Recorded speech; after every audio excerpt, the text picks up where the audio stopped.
recently people have been asking me about the difference in the type of head that we use. I don't know if this is something that's popular on Google now or what, but there are typically two options. One is a metal head and one is a ceramic head. And a metal head is typically composed of an alloy, which is a combination of metals, primarily cobalt, chromium, and molybdenum. And then the ceramic head is typically a ceramicized metal. Metal heads have been around for a very long time, and they've got a great track record. And so it's just important to know that there are different options. Anytime you have options, the rational question is, well, why do you use what you use?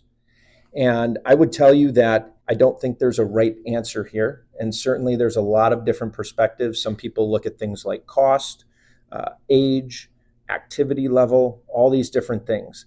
I like to think of it as a kind of a broader framework. So for me, I just use a ceramic head on everybody. That's not always an option for people. Sometimes there are constraints with the hospital, with a surgery center, with different vendors. But for me, it's easy, it's available, and that's what we use.